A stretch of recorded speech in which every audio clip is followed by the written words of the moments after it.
Welcome to Chapter 5. We're now going to start talking in some detail about class diagrams, and then as we move on we'll talk about design patterns and user interface design and dynamic design. So the next 4 chapters are all about various things that are important for the modeling and design process.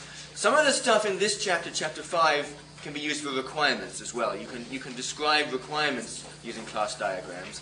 But most people think of the stuff we'll talk about over the next little bit as the first sort of issues that you have to learn to do good design. Okay? And we'll wrap up design when we get into Chapter 8, when we talk about design principles, software architectures, and so on. We're going to be focusing on UML. Okay? UML stands for the Unified Modeling Language. It is not a programming language. It is a language which is used to represent the designs of various aspects of software. Okay? There are many different kinds of UML diagrams. I've already given you tastes. You've already seen pieces of class diagrams, which is the subject of this chapter. When we looked at object orientation, you saw the inheritance hierarchy. You've also seen tastes of a state diagram and an activity diagram when we were looking at the client-server architecture earlier on. Okay? So UML contains those diagrams and several other kinds, which we'll look at in detail over the next 6-7 weeks or so. Let's talk a little bit about where UML came from. Object-oriented concepts started with the early object-oriented programming languages. We talked about those. We talked about Simula 67 and Smalltalk and C++ and Java. C++ became popular in the early 90s, and around about that time people realized that in order to do good design they needed a way of representing object-oriented designs in a visual way. They needed to be able to draw diagrams of the relationships among the various things that they were designing. You just can't go and just write code. So lots of different authors started to write books with their own diagramming technique. And there were at least a dozen books that various people used. 3 or 4 of them were quite popular. Some of those are listed in the textbook. Okay. 1991, we saw Jim Rumbaugh come along and develop his OMT, okay? A technique for drawing class diagrams primarily, plus a few other things, but primarily class diagrams, which was the most obvious and direct forerunner of UML. Grady Booch came along in a similar time frame and developed another notation. His notation used little cloud symbols representing classes, which was kind of cute. We ended up taking the more austere form in UML that Jim Rumbaugh came up with, the rectangle for a class.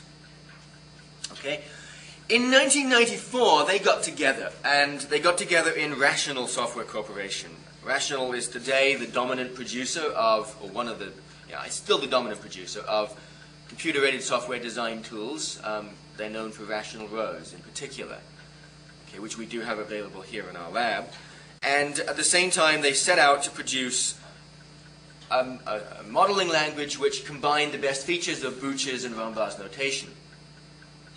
A year later, another important author in the field, the author who had developed the concept of use cases, which we briefly talked about last day, we'll talk about again in a few weeks, Ivor Jacobson, came and also joined the team at Rational and added the notion of use cases and polished a lot of the things in UML. And then UML became standard, run or controlled by an organization called the Object Management Group, which is basically a standardization body for object-oriented technology in general. They standardize a number of other object-oriented technologies like Corba, which is a technology which we'll mention briefly when we get into the design architecture, and which is a subject of a more advanced course that you can take in the software engineering program, or one of the subjects in that, on large-scale software architectures. Anyway, Object Management Group are the custodians, the standards organization that looks after UML, Currently, as of late 2002, they are evaluating proposals for UML 2.0. Right now we're working on UML 1.4.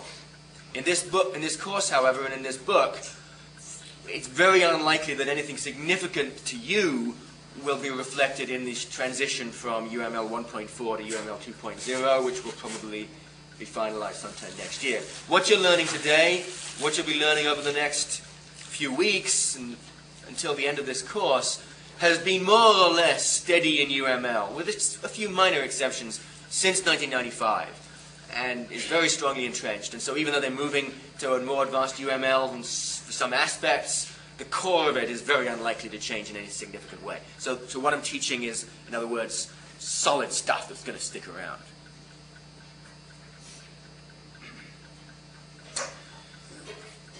The main diagrams that we're interested in UML, class diagrams, that's what we'll talk about in detail over the next 3 lectures. That's the subject of Chapter 5. And it's a subject that it's very important for you to build up skills in. We're going to be, in a couple of lectures from now, doing exercises on the board, and you should practice doing other exercises. In this course at the University of Ottawa, we'll have teaching assistants in the next lab, the next scheduled official lab, give you exercises on the board as well in UML. Interaction diagrams show the behavior of various objects interacting with each other. We did see one of those earlier on. There's a number of different flavors of those which we'll look at. Class diagrams, by the way, show the static structure, the relationships among classes, but they don't show how objects behave over time, which is what interaction diagrams do. And state diagrams and activity diagrams also show behavior, but different aspects of behavior. Interaction diagrams are showing you the sequences with which messages are passed. Okay, messages between client-server systems, or messages between objects, which is basically procedure calls from one method to another. State diagrams show you at different points in time what each object is capable of doing. Okay? And then finally, component and deployment diagrams show you how these various things that we've talked about, classes and other kinds of bits and pieces of software, are distributed among various software modules, various hardware modules. Okay? So those are the main kinds of UML diagrams. We're going to look at the important aspects of all of them. The ones that people find the most difficult, okay, are class diagrams and state diagrams. They're the ones that have the most theoretical foundation underneath them, and they're the ones that you need to really learn well in order to be an effective software engineer. The other ones, there's a lot of intuitiveness in those. There's also a thing called use case diagrams we'll look at briefly, by the way, but they're extremely intuitive and there's almost no need to explain much about them.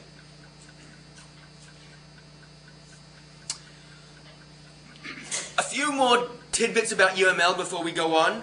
We're going to be looking at the syntax of UML at the beginning. You know, what kind of symbols do you draw? What can go in those symbols? But what is more important than the syntax? Well, the syntax is important. You'll lose marks if you get it wrong. But what's more important, really, is that you understand the semantics, what these things mean, and how to work with the diagrams so that you convey the meaning that you intend to convey to people who are implementing a design. And so that you can analyze the consequences of a particular design, because you see that because you've put a particular sequence of things in the diagram, that will mean that some other thing must not be able to be true. Things like that. Okay? Inside UML, inside the UML standard, there's a whole document that describes, in mathematical, semi-mathematical terms, the semantics, the meaning behind these elements. There's a lot there. We're going to give you an overview of that. We're going to point out some important things. But as you become a more professional engineer, you need to learn in detail the semantics of UML. Particularly as we move on to UML 2.0, where they're going to do a much better job of this.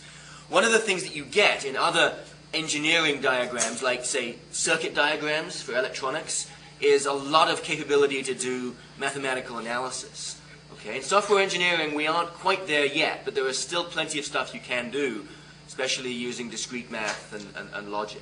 Okay? And we're going to be moving more towards the ability to do that with diagrams later on. And one of the things that we'll see, which will help with that, is a thing called object constraint language, which we'll get to next lecture.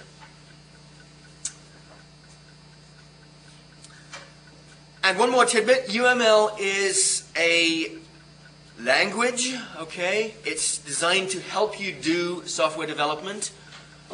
You also will often come across the term methodology, or method, or process. For example, the Rational Corporation we talked about have what they call a process called the Rational Unified Process. Okay? A methodology or a standard process is something that somebody has written down which describes a series of steps, a procedure with which they recommend you do software development. Okay? And Rational Unified Process recommends that you follow a certain sequence involving requirements and involving the various aspects of UML. We're not teaching you in this course a particular process. My objective is to teach you good practice in general. When you go into a company, you want to find out if they're using a standard process and adapt to that process, which basically has a set of rules to make sure that everybody does the same kind of analysis, same kind of design sequence, writes documents that have the same structure, and so on. Okay? So I'm trying to teach you general principles. You will also want to look into processes at each company.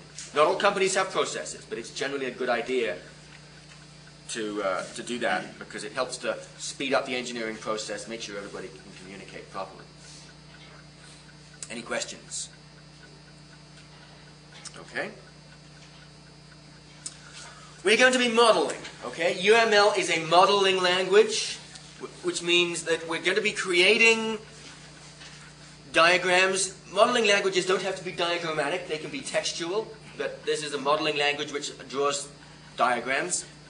Okay, and as a modeling language means it's a language to represent something which we're then going to be building. So, for example, if I'm building an architectural structure like this building, okay, I will build various models, one of which might be a physical model, okay, out of pieces of plastic, okay.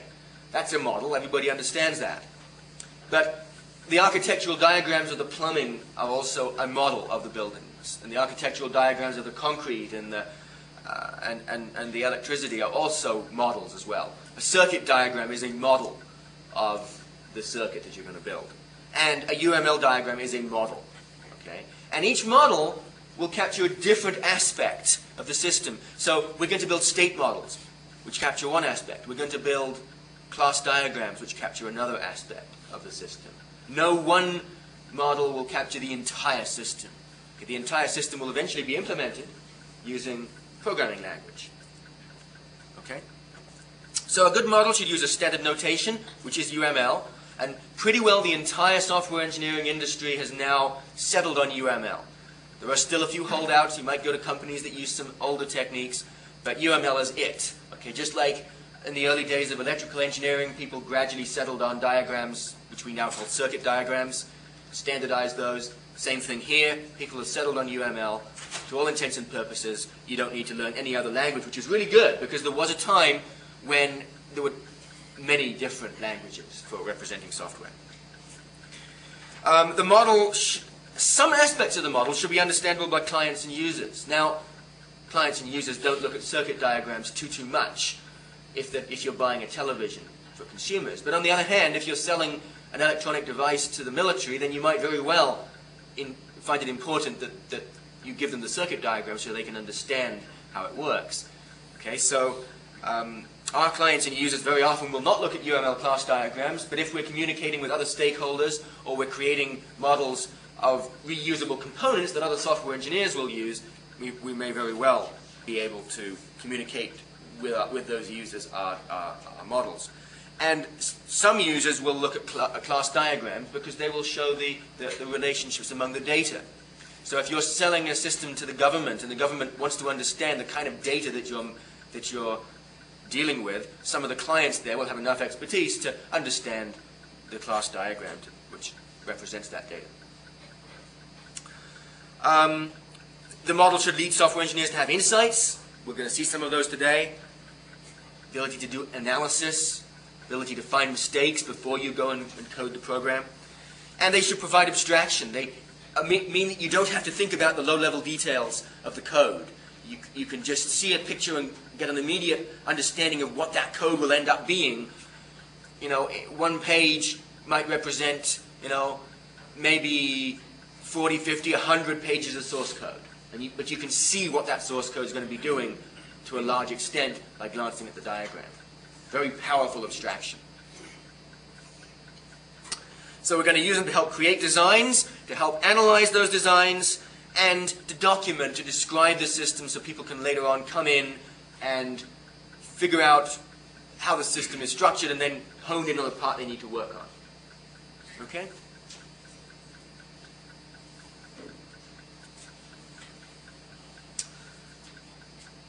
The essentials of class diagrams. We're going to look at a number of symbols in class diagrams in a minute. Classes, associations, attributes, operations, and generalizations are the things which you need to learn first. Okay, classes are rectangles. We've seen those before. Associations are going to be the lines connecting the rectangles up. They represent the connection of instances at runtime. There will be some instances of one class connected to instances of another. Attributes are the data that gets stored inside objects. Operations are going to be implemented as methods, although we don't, at this point in the early stages of design or analysis, start thinking too much about specifically all those issues of polymorphism we talked about. We're just going to initially just say on the top of our diagrams, well, this object, this class can do this operation. And then generalizations are the inheritance hierarchies that we briefly looked at earlier. So on slide 7, you see a number of ways of representing a class. One of the key things about UML is that the amount of detail that you provide is up to you. So we can see at the bottom here, on the left-hand side, we've got rectangle, just as a box, on its own with nothing else. And then we have rectangle with two methods, two operations, get area and resize. Okay? Now, that might mean that the rectangle class on the far left doesn't have any methods, but in actual fact, the standard interpretation is that if you leave stuff out, if you leave a box for methods out, you're not saying it doesn't have the methods. What you're saying is that we're not talking about those methods now. We're just showing the existence of the class, and we're not interested in discussing its methods. Okay? So when you see something like a set of methods, you know that they are important. But when you see something left out, okay, such as methods, such as attributes, and a few other things we'll see later on, that means that we're not at that level of detail yet. The third diagram shows, instead of methods, it shows attributes. We can kind of tell that they're attributes because they're nouns, whereas the methods were verbs. And then the fourth one shows both, and in which case we use two boxes, and the attributes go on top, the methods, operations go below. And then the fifth box shows adding more detail. Okay, we're not going to use this much detail in the next few lectures at all. At this level of detail, we can show the return types of our operations, shown like this. Get area, open bracket, close bracket, colon, and following the colon you have the type. Notice it's not Java. It doesn't follow the Java syntax. UML syntax is distinct from Java. Okay. The idea is that you can implement this in any programming language. Okay, any programming language that supports classes. And there are several of them. There's Smalltalk, there's C++, there is Eiffel, there's Java, and a few others. Okay, and so we don't want to be syntax specific to Java. This is not the Java syntax. If you look in the middle of this slide, you can see all the kinds of things that we can show. We can show operation name, a series of parameters, and again, you can show the parameter type. So the parameter name, colon, parameter type, comma, and another parameter name, colon, parameter type, so on, and colon and a return type. Okay? So that's the kind of thing you can do. Generally speaking, we will only do that when we want to get down into the detailed design of a system.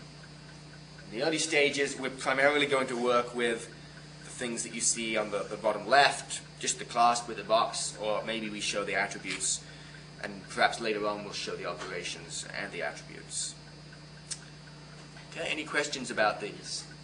This will be reinforced a lot later on. We'll see plenty of diagrams. Question? Yes, if the attributes are declared private, should we declare the return type? His question was, if the attributes are declared private, should you show the return type? There's several questions in there, several issues in there that need to be cleared up. Okay. First of all, you don't have to show the return type ever, unless you decide that you want to show that information. Okay, that's the first thing. Okay, we're not going to be showing the return type very much in this course. Second issue is you can show private and public and protected in these diagrams. You can show public by a little plus symbol and things like that. We haven't got to that in this diagram, but we'll see that much later on. And you don't use the word public, private, and protected. You use little symbols. Okay. Third thing is the issue of his core question was, well, you know, do private things have a return type? And there's absolutely, you know, that shows a misunderstanding of the concept of private. Okay? Private things definitely behave exactly the same as public and protected regarding whether they have a return type or not. I mean, all that private means is that you can only call it inside this class. It still has parameters, still has return types. So if you're showing a class that has some operations in it, and you want to talk about them, whether it's public, private, or protected, you're going to show what you choose to show. Okay. Any other questions? Yeah? Yeah, you said attributes, right? Because attributes, when I don't have return type, those are variables. Attributes are pieces of data that get implemented as variables. In UML, we talk about these things as attributes, or pretty well always, okay? When we turn them into programming language, we talk about them as instance variables, but right now they're attributes, okay? And the reason why is because the associations are also variables. Okay, associations are shown as like this on slide 8 as the lines between two classes. And in fact, it is very important. It is an important rule that you do not. Right now, here an employee. This diagram says an employee belongs to a company. Okay, so somewhere in there, I'm going to have a variable called belongs to, whose type is company. Okay, that's going to be how it's implemented. But I am not going to also have an attribute called belongs to, and I'm not going to show in the little box there something called belongs to. That would be an error in UML. In UML, you show attributes or you show associations. Okay, things listed in the box or the lines connecting classes. And you later on implement both of those using variables. And that's why at the UML level we don't talk about variables. Okay? So on this diagram then, we're showing a number of different types of associations. Okay? And the symbols, the little asterisks and numbers here, are all important. You have to learn to get these right because they convey essential information. I said in some things in UML you can leave off. You can leave out the attributes, you can leave out the methods, but don't leave out the multiplicity. Because if you leave out the multiplicity, you're really conveying the wrong message to your people who are reading the diagram. So what this diagram is saying is an employee, the first diagram, an employee has a company. By default, if we don't put a label, we just say has a, okay? And that usually is adequate. A company has many employees. The asterisk means many, okay? And this word many is generic. It means some number between 0 and an arbitrary large number that we'll leave it to the designers to fix, and maybe we preferably don't even want to fix this maximum. The system should grow to support arbitrarily large corporations, okay? So all it says, basically, is a variable number, and starting at 0, okay? When you don't put any symbol on, as on the other side, you're saying that there should always be exactly 1 So a company has to belong to an employee in this case. You can't have no employee in this system. No company. Employee must have some company, and an employee can't belong to more than one in this system. Sometimes the real world is different. Sometimes people have multiple jobs, but you have to think that we're modeling a computer system, and we're probably not, in the University of Ottawa's computer system, for example, going to keep track of the various moonlighting jobs that people do on the side. You know, you're an employee of the University of Ottawa, and will officially, if you start working at Tim Hortons, add the Tim Hortons company into the system and put you as an employee of that too. That's none of our business. Okay, so we're just going to keep track of the one company, which is us, and there might be only one instance of this in the system. Okay? But, well, as we'll see in a few minutes, you know, we have to ask ourselves those kinds of questions when we're doing this kind of analysis. We have to say to ourselves, is that correct? Is that the proper interpretation, that an employee can actually only have one company? Or could that potentially be a mistake? And if it's a mistake, we change the multiplicity. Getting multiplicity right is very important, because the shape of the code that we draw and tons of other things are impacted by the multiplicity. If the multiplicity is wrong, then we have to change our code and make huge changes later on. A lot of our methods are going to change, and a large percentage of the code will end up changing to fix a wrong multiplicity. So we better get it right. Okay? Let's take a look at the second one, a slightly different case. We have class secretary and class manager. And a secretary has one or more. So, one ... managers. So it's like star, some arbitrary upper bound, but we put a lower bound on it now too. We've said that we cannot have in this system secretaries who are standing on their own with their own little kingdoms doing nothing for no managers, okay? That's what we've declared will be the case always. Okay, so what if a manager quits? Well, presumably that means that a secretary has to immediately be assigned to a new manager automatically by the system if nobody does it. We can't have, even for a moment in time, except perhaps during the split second while you're changing variable values, a secretary with no manager. There's always got to be a manager there, and possibly more than one. So some secretaries might share their time between several managers. And, reading the other direction, a manager can have any number of secretaries, including 0.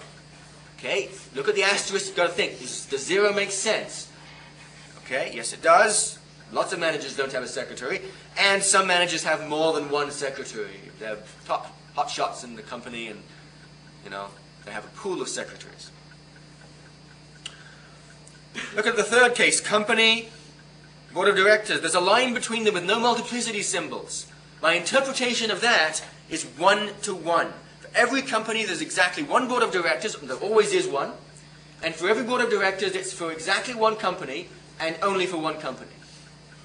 And you can't ever have a situation where a board of directors exists on its own without a company to direct. And you can't ever have a company without a board of directors. That's what this is saying. A bunch of very strong statements. Is that correct? We have to make sure with our customers, with our users, that this is really the correct data that we want to manipulate in our system, and that you can't ever have the possibility of 0. Okay, maybe some company sometimes doesn't have a board of directors. We have to check to make sure that whether, you know, that's would be an error. Okay. Another case, an office and an employee. Well, in this case, an office can have any number of employees. So an office could have no employee. It's empty. Fine. An office could have several employees. The open concept, bunch of desks, you know, typical situation you see in a newsroom, you know, office, multiple people sitting around. Fine, that works. Let's read it the other direction. Okay? An employee has 0 to 1. Lower bound, ... upper bound. Okay? So, an employee could have no office. Okay, some employees don't have offices. I mean, gee, if I'm spend all my time on the road traveling, I don't have a fixed office. That's fine. Work at home, don't have a fixed office. Or upper bound 1. I am only allowed in this company to have one office. I can't have more than one. Now that might not be correct. There may be some employees who have more than one office, perhaps in different buildings. You know, they spend their time between different buildings. So this could be an error. We could have detected a problem in the system that if we implemented the code like this, we might end up constraining ourselves and causing all kinds of problems later on when an employee is given a second office and the system doesn't keep track of it, and big bugs, and have to go and fix the system and spend a month's programming work fixing up everything that has to do with scheduling of offices, and all the way up to the user interface where you enter the offices would be affected by an error here. So getting multiplicity right is central and key. You've got to think about all the possibilities. Let's take a look at the bottom one here. Anybody volunteer to tell me some things that I know about persons and boards of directors by looking at this bottom diagram? Anybody want to volunteer some true things I know? Yes? Yeah, a person has like 0 to many board of directors. Okay, a person has 0 to many board of directors. Has sounds a bit strange, you're right. The default we would read is has. On the next slide we'll actually put some labels on this. In English, how would we normally say that? Belongs to. Belongs to, probably, yeah. Person belongs to, yeah, 0 or any number of board of directors, right. Does that seem reasonable if we were developing a system like this, that 0 makes sense? How many of you are on boards of directors? Nobody, right, okay, so 0 makes sense, fine, okay. And Yeah, then like board of directors like has 0 to like 3 to 8%. right, okay, and I hadn't told you how to read this thing, but the lower bound, board of directors can have 0 people on it. Hey, if they all quit, you know, temporarily the board exists, we say, in this system, but doesn't have anybody on it.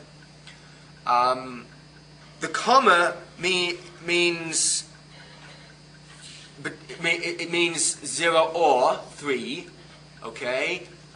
So the lower bound is either 0 or 3. What we're saying is that, well, we can't have 1, we can't have 2. It's kind of strange. You never want to actually do a multiplicity like this because it's really constraining your system to be pretty strange. But let's imagine that your users came up to you and said, okay, board of directors has got to have lower bound 3, upper bound 8. Okay? Can't have more than 8, can't have less than 3, that's what the bylaws say. If they all quit, there's 0. And if ever we get down to 2 or 1, they're automatically kicked off and have elections. We will not run a board of directors that has 1 person or 2 people on it. That's against the rules. So that means that we can have 0, we can have 3, or we can have any number but 4, 5, 6, 7, 8. And the customer tells you that, and if you translate that strictly into UML, this is what it would look like. Okay? So these are the valid values of the number of objects, the number of person objects that can be connected to a particular board of directors. But you don't usually want to be that pedantic about things. Pedantic means overly specific and paying too much attention to rules and regulations.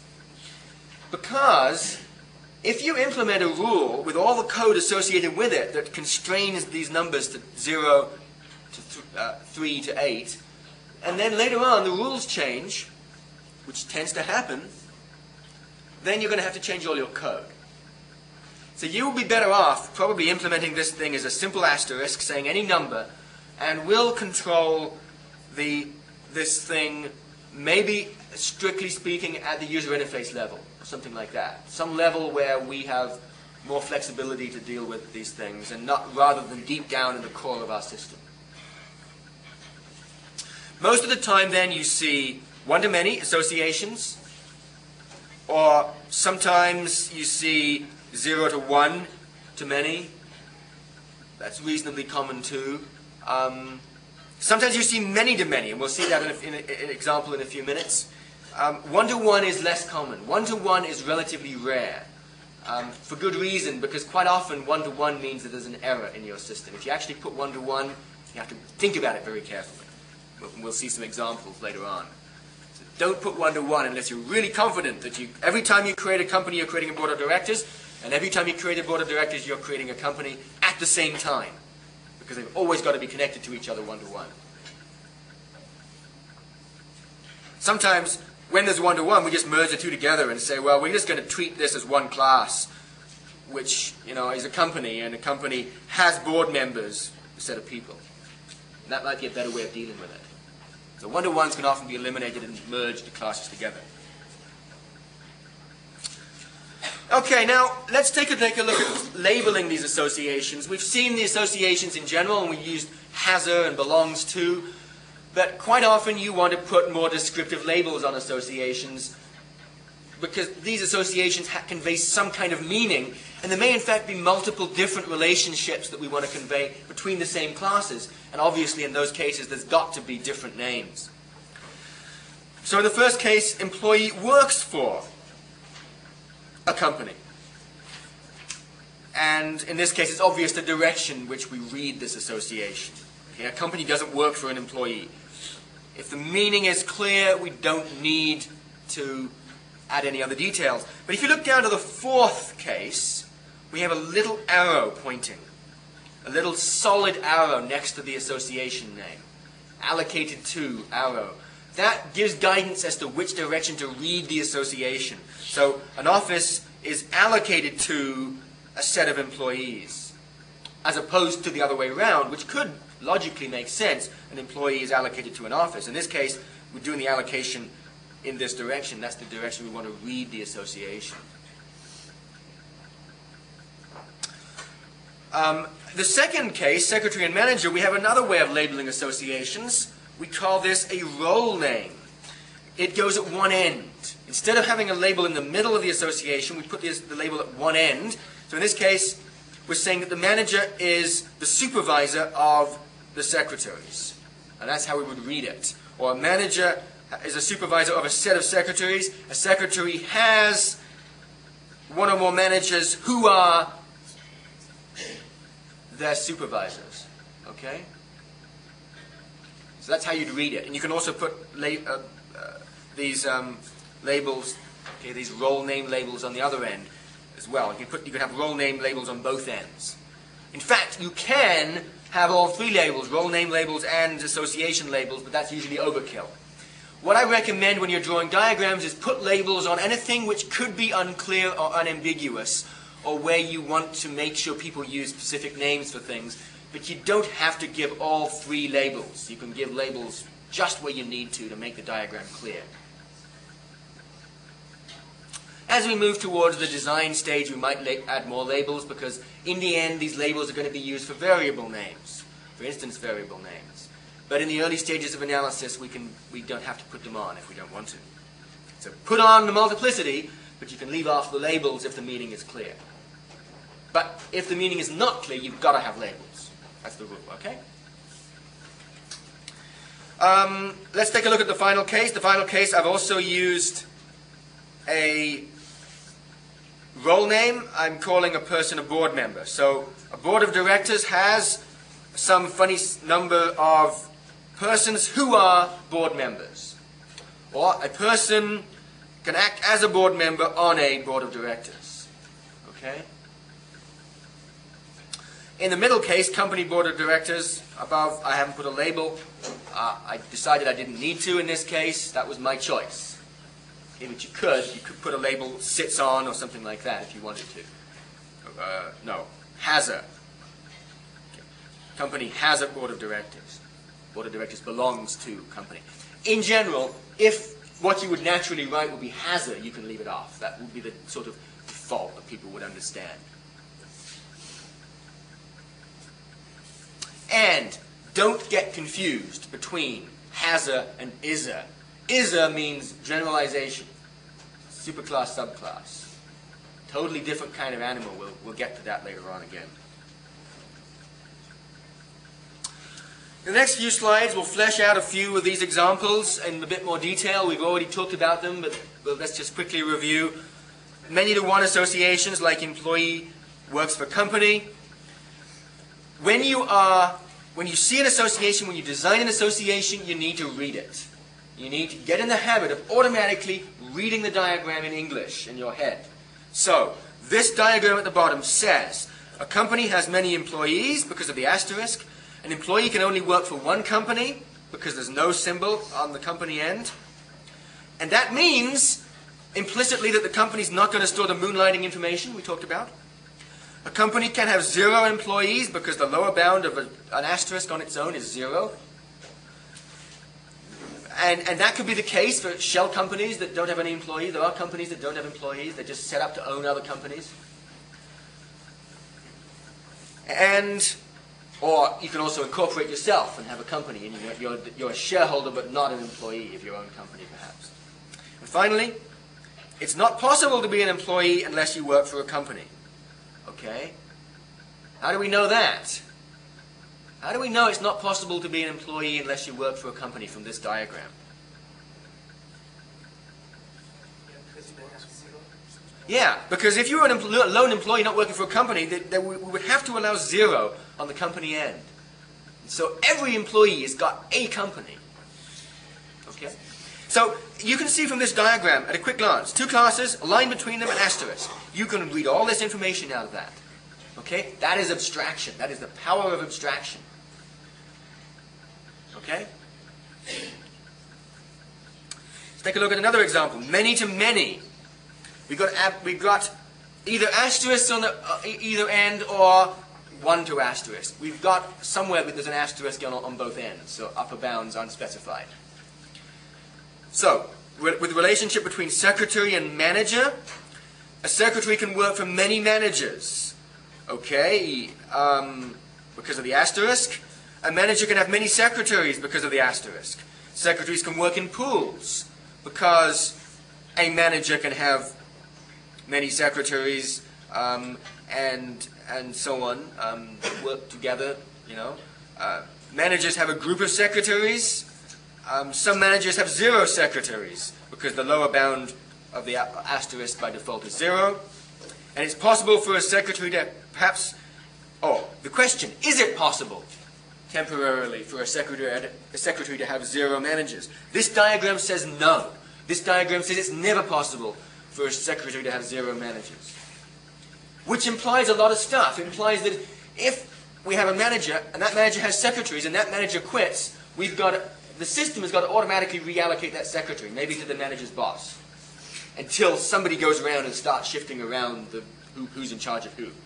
Okay, so the system's got to keep at all times control over this lower bound of 1. And that requires quite a bit of coding sometimes, and quite a bit of detailed attention to work. So we sometimes want to err on the side of saying, no, we're not going to do that. We're going to be more flexible, and we're going to allow floating secretaries, and let the users of the system worry about it. You know, if a secretary doesn't have any manager, you know, well, she can enjoy coming in, or he can enjoy coming in and doing some crocheting for a few days until they assign him or her to a new manager. Fine. Okay? Let's not get into the coding to constrain ourselves too much. Often we over-code things and over-design. In this case, we might be doing that by forcing every secretary to have a manager. But on the other hand, we might decide that that's exactly what the customers want. Maybe an important thing to make sure that nobody ends up sitting for years without a manager. Who knows? It could have happened in some company at some time. Let's take a look at another case, 1-to-1. We can read a number of things off this. For each company, there's exactly 1 board of directors. Board is a board of only 1 company. Okay, can't have a board shared between companies. Maybe that's not right.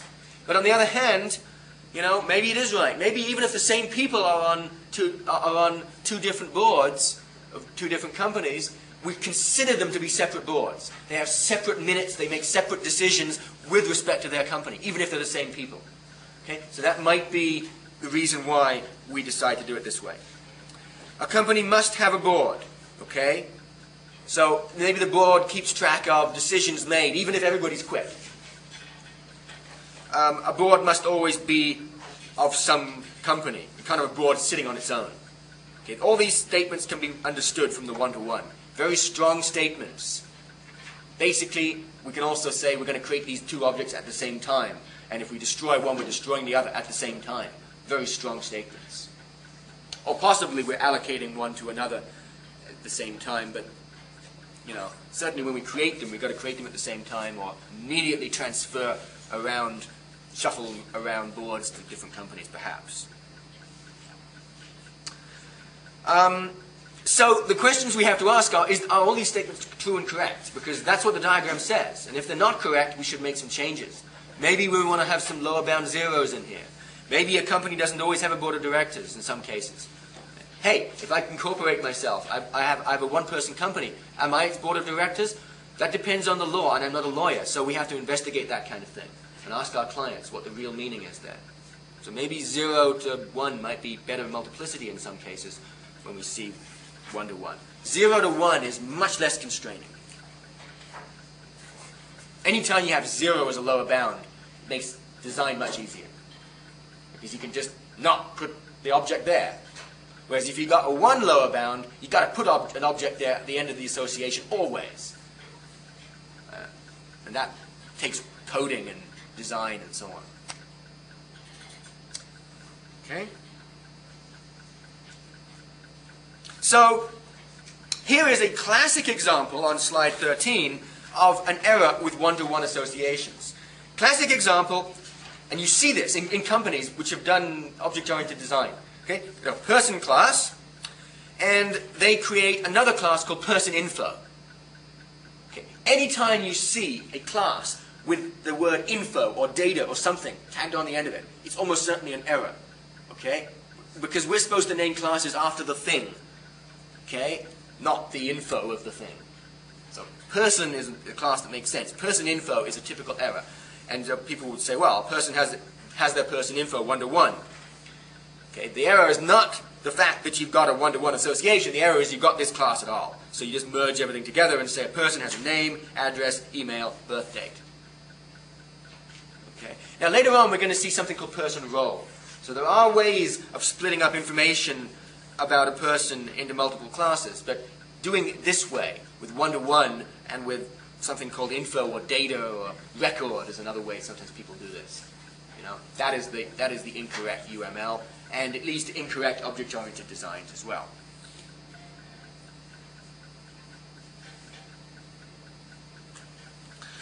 Now let's move on to a diagram which is showing more than 2 classes and their associations. This is a very common pattern where we have a class that's got 2 many-to-one associations coming into it. So booking class, a booking has a passenger and a booking has a specific flight. A passenger has many bookings, a specific flight has many bookings. Okay, very common kind of structure. And we're going to look at this for the next few minutes because you'll see this all over the place. In fact, this is so common, there's a separate notation for it. We'll see in a minute. But let's read the associations first. A booking is for exactly 1 passenger, according to this.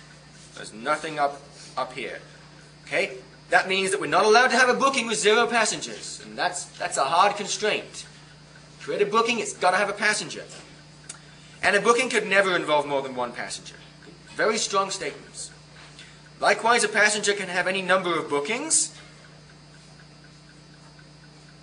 Okay, so that makes sense too. We want people to be able to book several different flights, in sequence and an itinerary or different dates and times.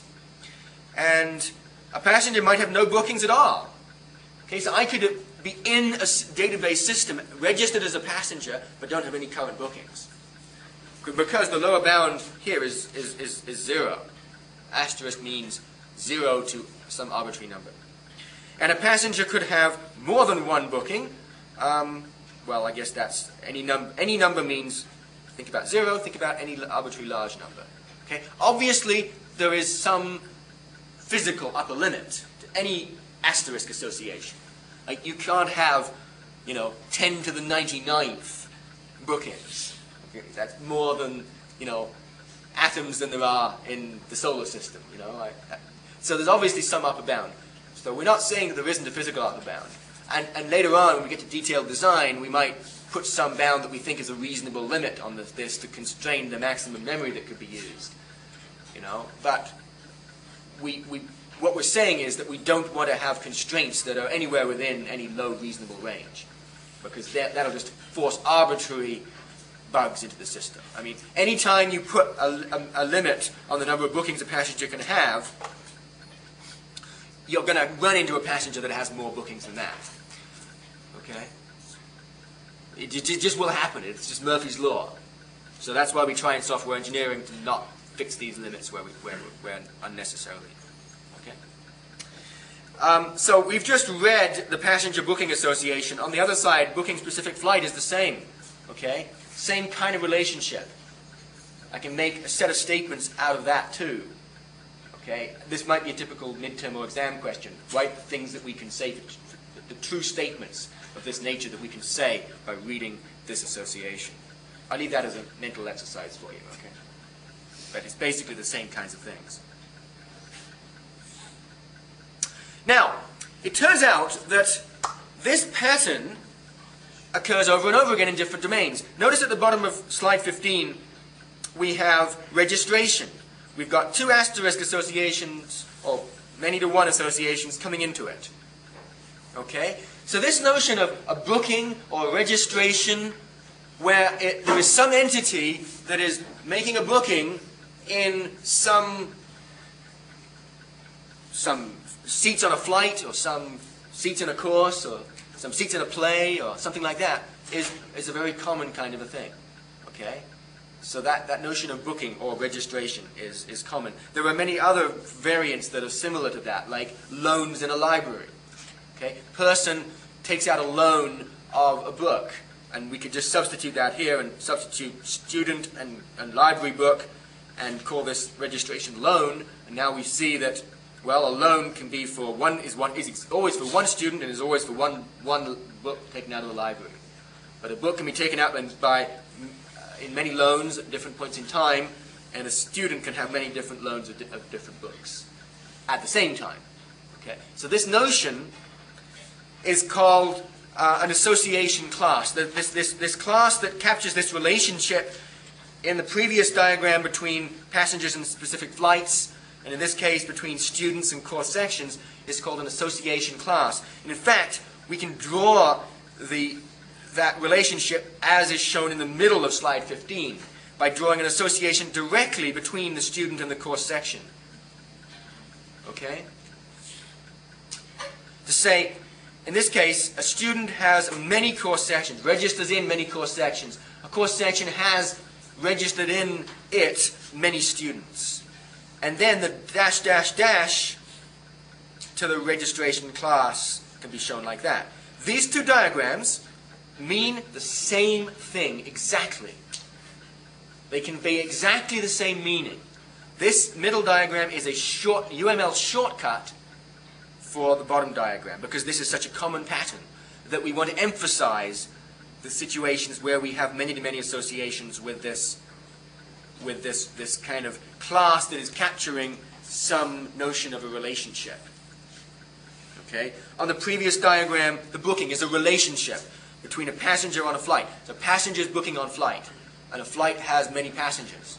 Okay? The booking is capturing the detailed individual relationships between passengers and flights. Here, the registration is capturing the detailed information between each student in each course section. And that detail is important. I mean, we need to know that detail, because that detail tells us, it stores important information, in this case the grade. Right? Your grade is unique to the relationship between you and this course. You couldn't have a situation where you stored the grade in the student, because you've got many of them. You can't just have a grade attribute. You have more than one grade. You can't store the grade in the course section, because there's more than one grade. The grade involves the particular relationship between a particular student and a particular course section. Can somebody tell me an attribute that would logically belong in booking in this context of passenger and specific flight? What would be a decent attribute that would logically belong there, that we can't put in passenger because there's more than one, we can't put in flight because there's more than one? Yeah? Price. Price the person paid, right. Because people on the same flight tend to pay radically different prices because of the time they booked and the deals they got. Right. Seat number, exactly. Again, another key piece of information that is specific to your relationship as a passenger with the flight. That's what's stored in the booking. Okay? There are other things we could probably store in registration too if we thought about it a lot. I mean, if you were a part-time student, the price you paid, or whether you've paid yet, per course could be stored here. If you're a full-time student, you wouldn't need to do that because you pay for the series of courses. Okay? So, association class is a very important concept. And whenever you see a many-to-many association, think, is this an association class? And in which case you have the option of drawing the diagram either way. And I like to show them in the more abstract notation, but when we implement the diagram, when we write the code, we tend to think about them in this way, in the full-fledged with two associations. But at the analysis level, this diagram brings it to our attention that this is an association class. It's capturing the relationship and information about that relationship. Notice where the multiplicity symbols go. Many to many with the association class, and many at either end. Down here, the many symbols are up against the association class. Okay, they're not at the opposite ends. We sort of transfer them to the middle because each registration is for one student, for one course section. Right? Okay.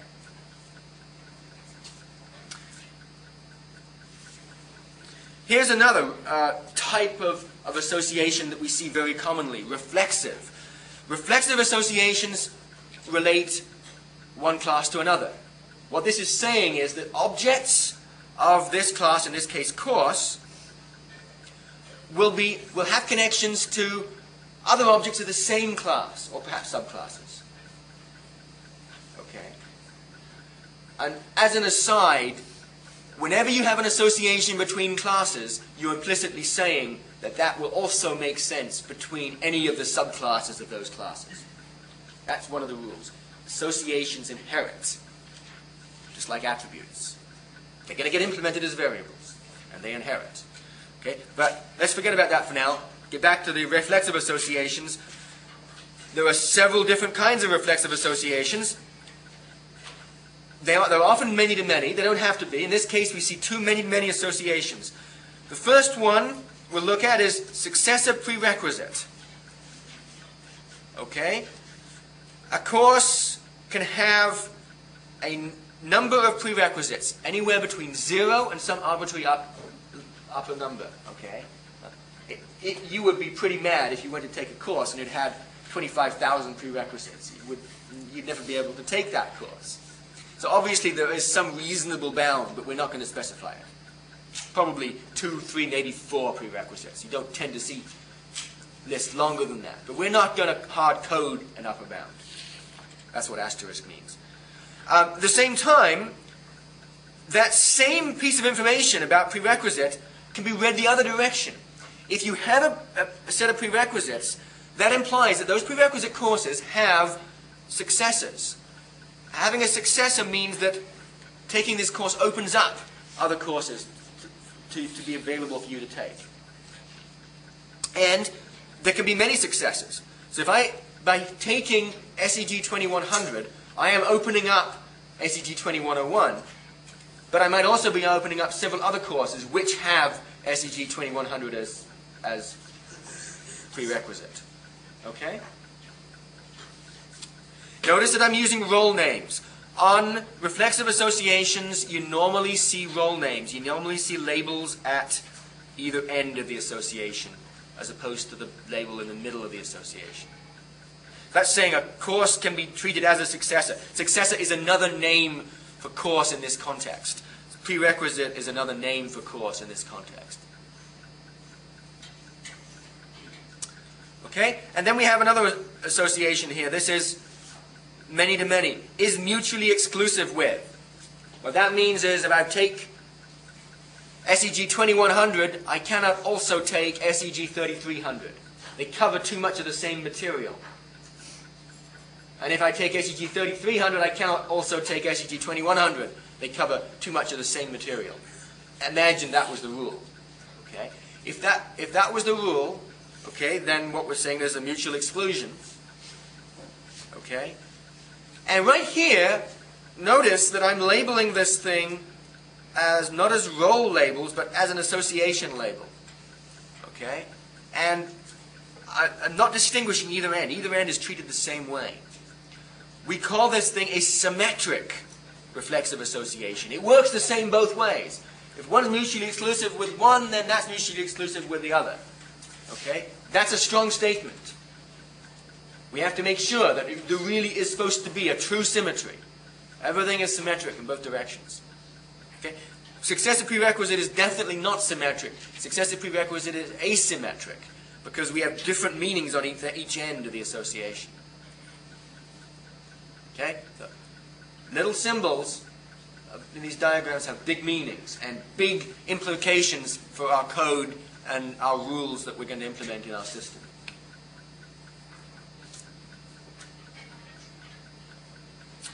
Another thing we can do on associations is put little symbols, directionality, little arrow like this. This is the third kind of arrow that we've seen in UML. Can somebody tell me another kind of arrow we saw? Yeah? There's the little triangles that point towards the superclass. Okay, they're open triangles with all three sides. Okay, that's a different kind of arrow. You're right. And there's another kind of arrow we saw earlier on today. Little filled-in arrow. Yeah, but in general, in any kind of association, you can put the little filled-in triangle next to the association name to say which direction you read it. Okay, this is the third kind of arrow. We'll see others later on. This kind of arrow is on the end of an association, and it's saying that a day can have notes, in this case any number of notes, but that the note doesn't know about the day. Okay?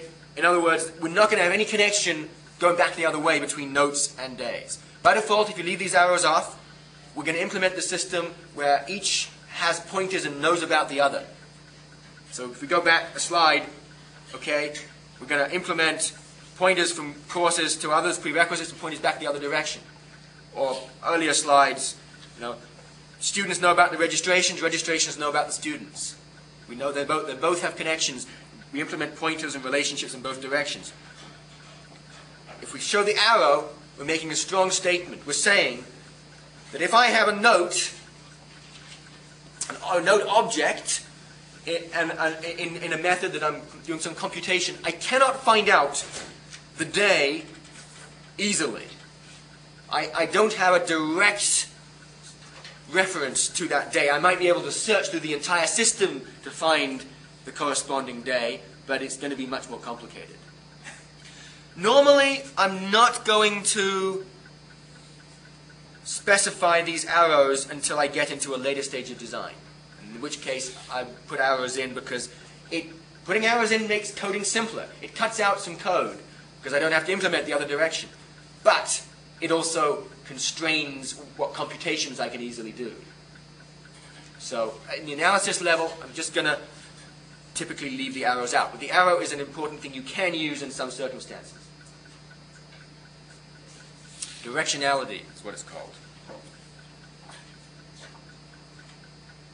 And that brings us to generalization, which we've seen before. Okay? So here are some examples. Generalization, adding a few more details. An animal has class animal has two subclasses, aquatic animal, land animal. Okay? Seems straightforward enough. If I want, I can put a label on the generalization symbol, the triangle, the open triangle, which says what is the criteria which we used for breaking this down into subclasses. The concept is that I'm going to have an attribute called habitat, and or maybe a method called habitat that would return different values depending on whether I'm an aquatic animal or land animal. Okay, so the habitat of an aquatic animal is going to be water. Habitat of a land animal is going to be land. Simple enough. And typically there will be an operation that would give me that value that would have to be implemented in each of the subclasses. This label is called a discriminator. Okay? You don't very often see them, but they sometimes are useful.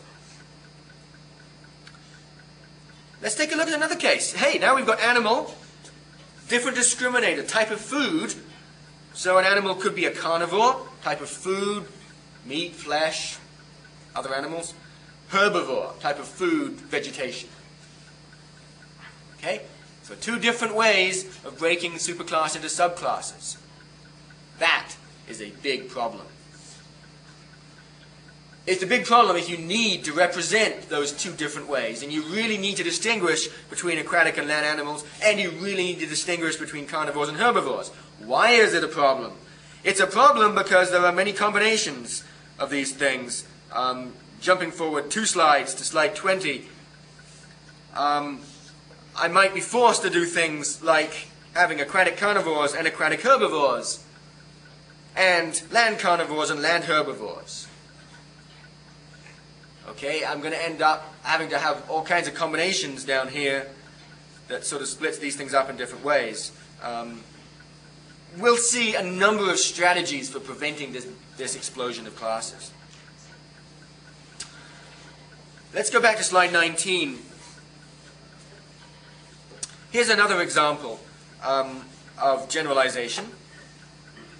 Recording has subclasses video recording and audio recording.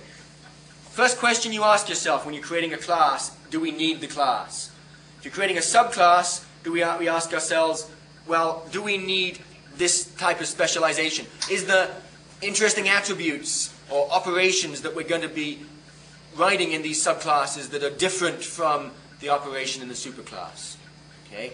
Always, you've got to have each class does something differently than other classes. Otherwise, there's no point having it. So, what would logically be different about a video recording from an audio recording from a computational perspective? We know from an end user's perspective that a video is a video and an audio is just sound. We know that. From a computational perspective, from a data storage perspective, is there going to be an important difference?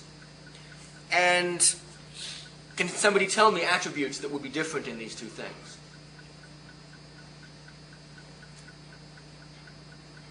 I think of this as in the context of a store that is selling stuff, music, videos, whatever. And they want to have a catalog. People can look things up, search for things. I don't know, maybe CDs and DVDs. Okay, media format. Okay, well, you could put media format as an attribute of recording and just have a plug in different values, right? So you probably don't need to have that attribute down here because I can have, I can just have one attribute in recording that would do that job. What other kind of things might we want to have that distinguish these two? Resolution. Okay, right. Does an audio have a resolution? Right. Okay, so if we wanted to store the video resolution, that would go in video recording. There's a bunch of things that might go in video recording that have to do with, with that, whether it is designed for North American NTSC, whether it's designed for European PAL video, if it's, the digital storage format, if it's a digital kind of storage, and plenty of other things. Yeah? Your sound washed out. Say it again? The audio might have a tempo, like a pacing tempo. Sure. There's plenty of things we can say about audio as well. He's saying tempo, the stuff like that, right? But also the storage format. I mean, you might want to discuss, the kind of, whether it was recorded in stereo or mono. Well, these days everything's in stereo. Well, what if it's an old recording that was in mono? Video, is it black and white? If it's an old movie, it's black and white. You want that information. Some people love black and white movies. You want to do a search for black and white. And obviously black and white makes no sense in audio. So it does make sense to have video recording and audio recording perhaps as separate classes.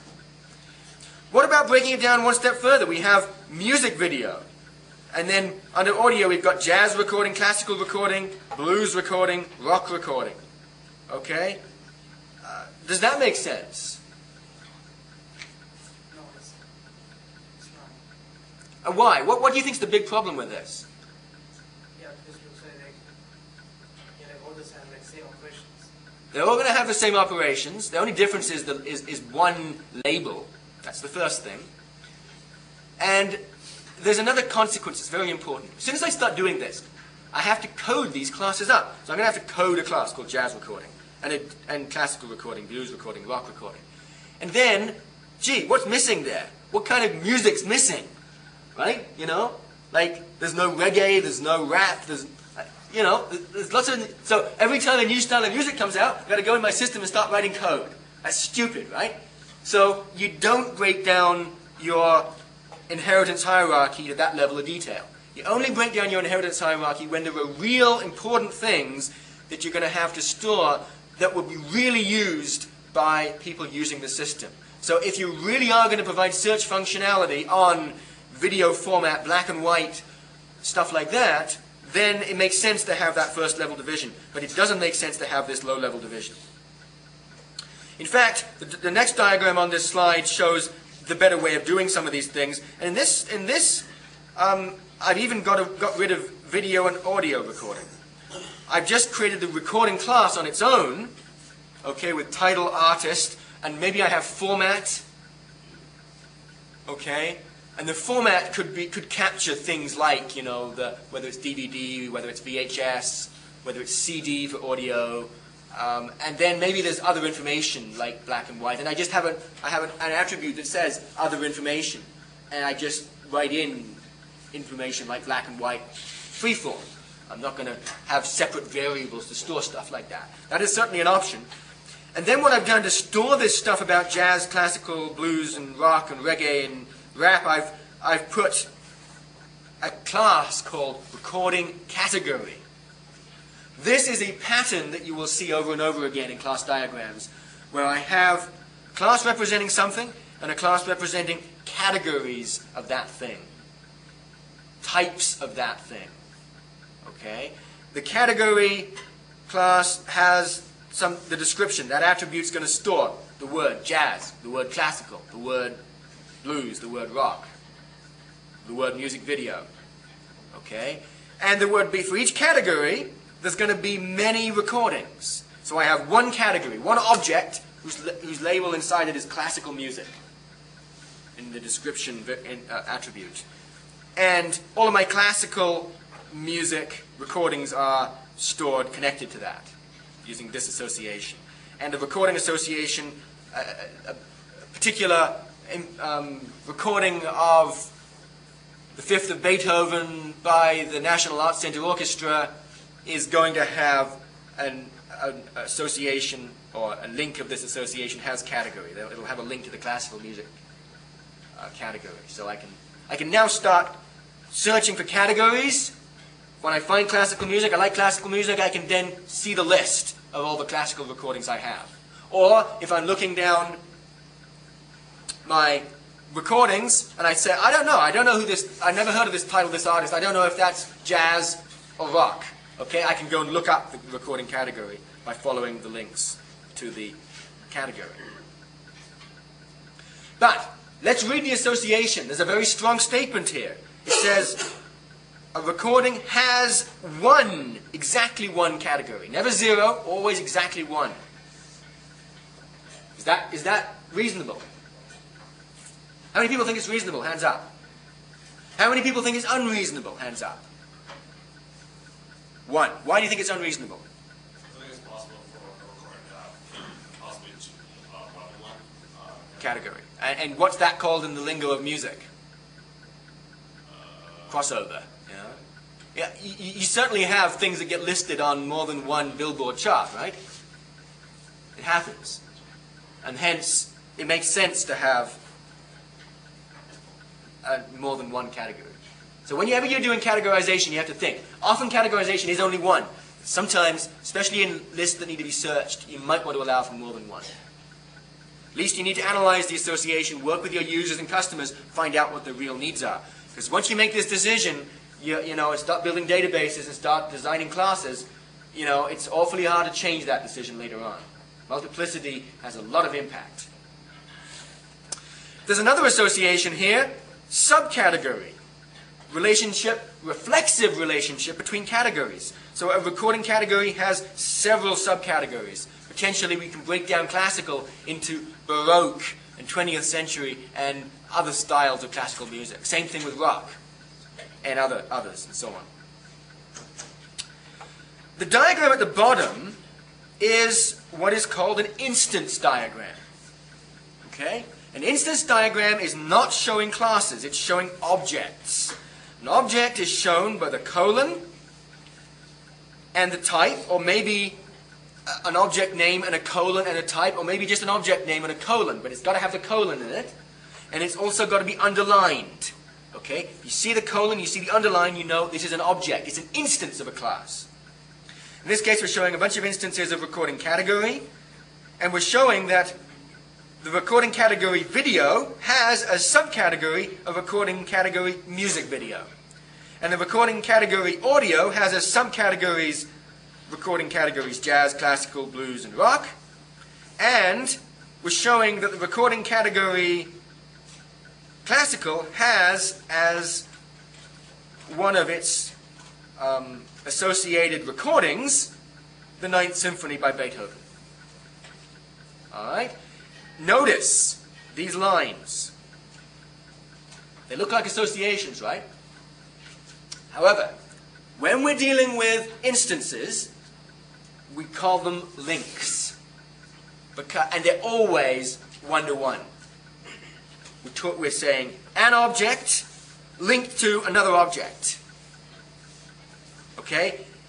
In class diagrams, we abstract. We talk about a class and a number of another class, and the asterisk says there will be several instances. Here, in an instance diagram, we show a class and the several instances, each one of them. Okay? So this association, recording category, many recordings, is shown here, well actually down here, recording category as, in this case, one, but there could be many other recordings of rock. Okay? And we would show individual links to other rock recordings. The recording category to subcategory association, the reflexive one, is shown here as a audio recording category with many subcategories, each individually shown. So the links do not have multiplicity, whereas associations do. Okay?